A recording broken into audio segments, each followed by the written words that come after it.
As we're coming close to the end, we've hit on some heavy subjects from abortion, sex trafficking, questioning God, loving your enemy, suffering, and many other elephants in the room. And child death and illness isn't going to be any easier to talk about.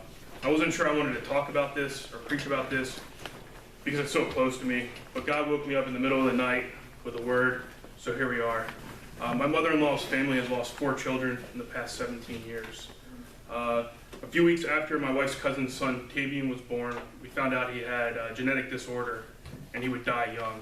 For almost 3 years, every day he deteriorated, and shortly before his 3rd birthday, he died blind, deaf, and in pain. Molly, my wife's other cousin's daughter, was in the hospital in Las Vegas with RSV. At the same time, my youngest son, Jameson, was in the hospital. He was about a month old.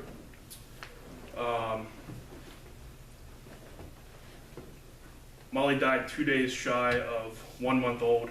Jameson came home with no effects. Now this brings me to my wife's story. We started seeing each other, and about 6 weeks later, she got pregnant. We got married, and for 5 months, everything was perfect. It was great.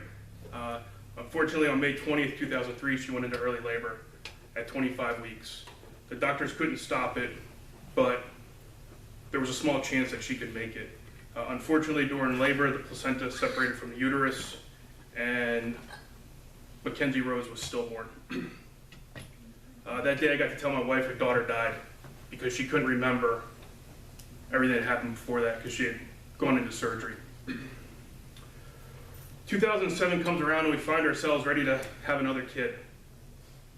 We tried for over a year, had some fertility issues, and once again, everything seemed perfect. On May 19th, 1 day shy of 5-year anniversary of Mackenzie's birth, Michaela Marie was born. We were happy because the 20th was such a hard day for us, but the joy of her birth quickly turned into fear as we found out she had an undiagnosed heart condition and needed to be flighted from Key West to Miami. We waited for 6 hours, not knowing what was going on, and then I got to hear the words that are seared into my memory, code blue to the nursery. I went to go find out what was going on, and the nurse kind of tried to give me hope, but I knew what was coming. I had to go in and tell my wife that everything would be okay when I knew it wouldn't. I just couldn't tell her the truth. And as the helicopter landed, our second daughter died. The helicopter couldn't take off because of the weather. So I never got to hold my daughter while she was alive. I was so excited I went to call everybody, and my wife needed to get cleaned up and rest for a few minutes. By the time we had gotten back, they had already taken her to the nursery to hook her up to all the machines. After all that happened, I had to go and call every single person back and let them know what had happened. The day of her funeral was the day where I completely closed the idea of God off in my life. My dad had made some cliche comment about how God doesn't give you more than you can control or something like that. But I was really, really drunk. I drank enough alcohol to kill probably 3 or 4 people in here.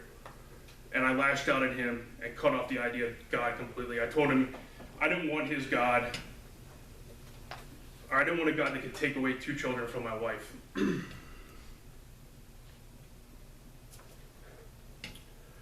So, yeah. I remember telling my dad I wanted nothing to do with God that would take 2 children away from my life, but we had close family members getting abortions. We wanted to be parents, and all we got was a second urn. At this point, there was no God, and I would attack anyone who preached to me. I know this is a lot, and I didn't tell this to get sympathy from you or for you to feel sorry for me. I told you this because I have lived this subject. I know where the skeptic sits when they said, there's no God if children can suffer. So why does God allow this? And I don't know. You can spend your life studying the Bible, and you're never going to get any closer to that answer. We go with another cliche verse about God being in control, but I think it's a cop-out. It's taking the easy way out and looking for an excuse. I don't think there is one. We all know our days are numbered, and sometimes that number is smaller than we want. It's part of life, and there isn't much we can do about it. We can pray and not put our kids in harmful situations, but at the end of the day, Sometimes people pass before we want them to. The Bible gives us examples of parents losing their children. King David, when the child died with Bathsheba, he stopped fasting and praying and just moved on. He bottled up all of his pain.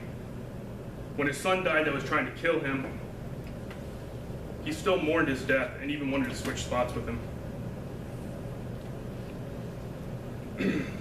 It was a complete shift on how he dealt with the deaths of his children. Job lost his family and he fell to the ground and worshiped God. There are other examples in the Bible that show this is just part of the human experience. Even God went through this. So what do we do with this? How do we give hope to those who have none? We must show them that there's more to life than what we see. While most look to blame God, we have to show them the hope of Jesus. There's more than just suffering. God tells us in Revelations, He will wipe away every tear. There'll be no more death or mourning or crying or pain. In Romans 8:28, Paul says, God makes everything work together to the good of those who love God. I don't like cherry picking verses to make things sound good, but I have literally lived this verse. While I've lost 2 children, God has blessed me with 2 sons.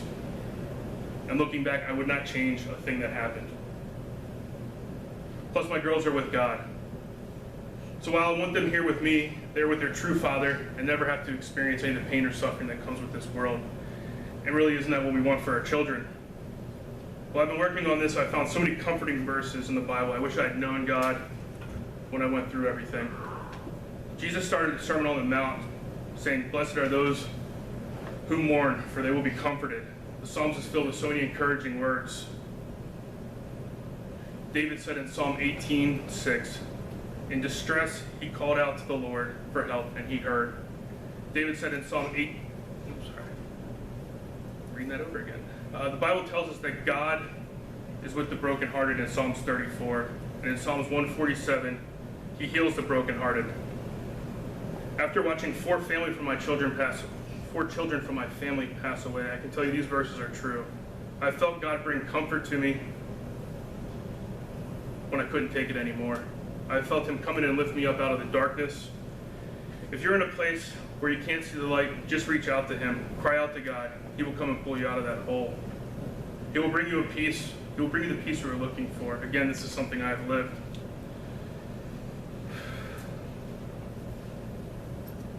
So if you don't know God or walked away for whatever reason, I'd like to give you a chance to come out of that darkness.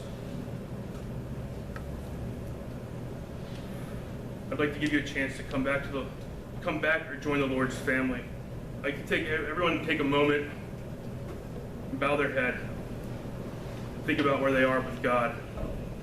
If you're not right or you don't know Him, I'd like you to pray this with me.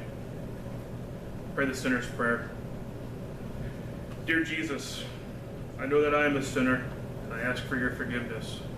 I believe you died for my sins and rose from the dead. I turn my sins and invite you to come into my heart and life. I want to trust and follow you as my Lord and Savior. If you prayed that for the first time, welcome to the family. If you're praying it for the second time, welcome back. All of heaven is rejoicing. And thank you.